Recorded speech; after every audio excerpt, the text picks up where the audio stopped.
Drummers, Essential Exercise Series number 2. We're going to start talking about hands finally. And thank you for your patience with me. Honestly, I have been working really hard with Modern Drummer to get a bunch of content out for you guys. Each month for the last year, we've been putting out videos on moderndrummer.com. So if you want to see more of me, head over there. There's at least a year's worth of content, at least on ergonomics and how to warm up and some really cool stuff coming your way. But for you guys, we're going to start talking about essential exercises for your hands. Hands. All right, so when I say hands to you guys, what do you think about? And most people that I talk to in my practice at Strata Internal Performance in Newmarket, Ontario, shameless plug, is when I say, tell me about the hand, they think about the hand. The problem is, when I talk about hands, especially in the context of drumming, you can't just think about hands. We have to think about the entire body. Yes, I did say the entire body. You see this guy behind me here? He has a lot of joints. So as far as the hand goes, here's some basic anatomy for you, and here's the reason why I'm talking about so many joints. We have the hand with these carpal bones, metatarsal bones, and all these distal phalanxes, a lot of joints. That is attached to the radius and the ulna, which are these two bones down here, and they twist over top of one another, which creates action like so.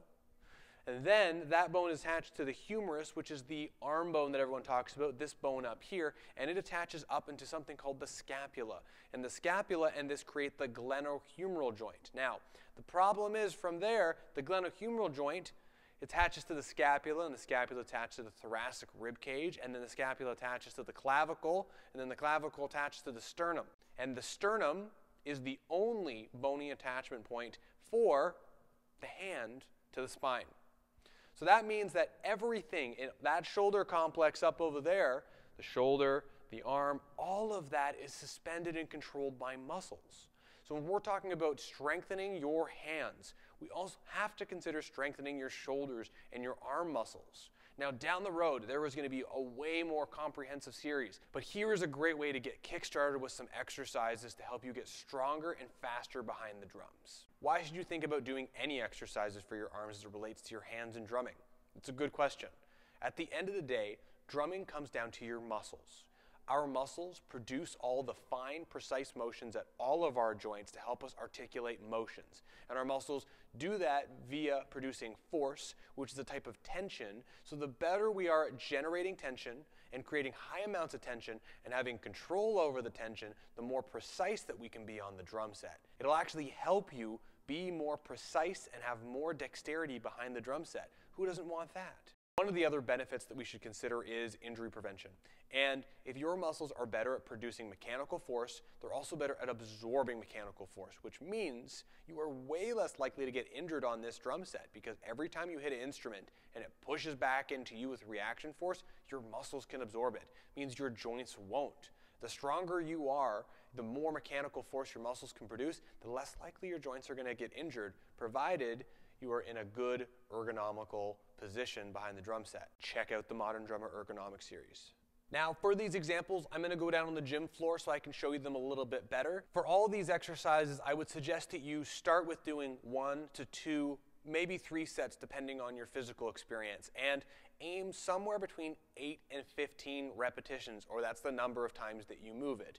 Now, that window is broad because at the very beginning, I would only suggest that you do it until you feel an amount of tension that you don't really like how that feels. That's a level of fatigue that you're just not comfortable with.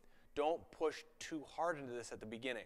Second, I would only suggest doing these exercises at the max every 2 days, maybe every 3 days, especially if you're going to fatigue. But please don't do them every day, and please don't do them right before you go play drums. These are not warm-up exercises. These are intended to condition your muscles to help you play drums better. For today, you are going to need a device. You're going to need dumbbells.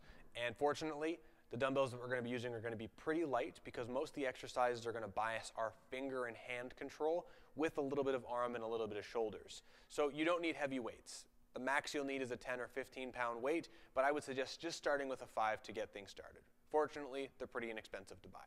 So the first exercise is a modified bicep curl. What we are going to do is we're going to grab the dumbbell with the dumbbell longwise. So my fingers are going to be wrapped around the dumbbell, as you can see here, and my thumb is wrapped around it. And I'm going to hold it with my thumb kind of up While I'm holding that grip, I'm going to do a very strict elbow motion. So it's all about elbow flexion and extension with my shoulder in a strong position, but keeping my hand in this position.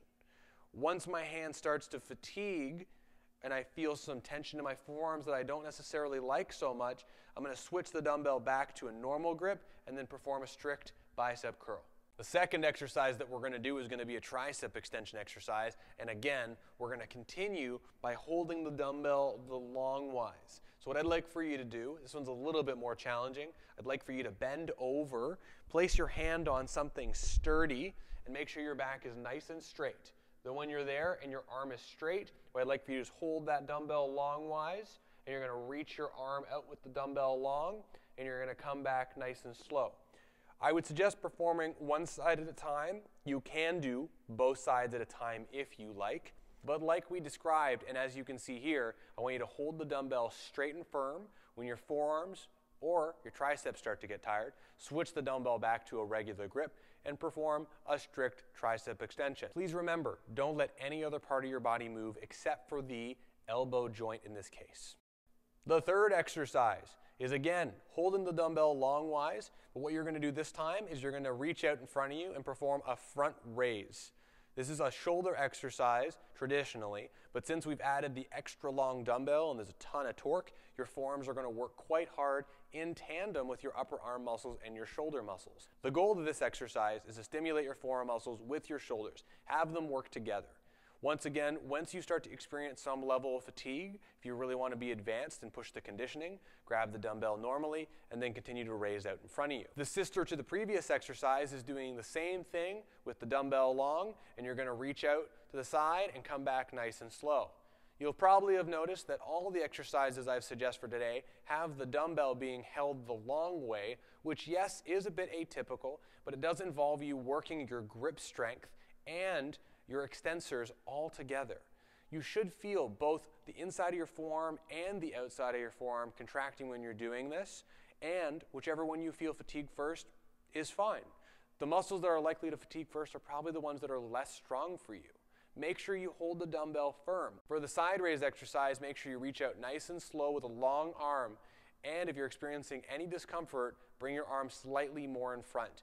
Contract your deltoid and contract your forearm. So those are the 4 essential exercises I would suggest you get started with. And as always, if there's pain, don't do it. Stay within your active range of motion like I've talked about with all other videos on this site, and also have fun with it. Try to find some enjoyment out of this.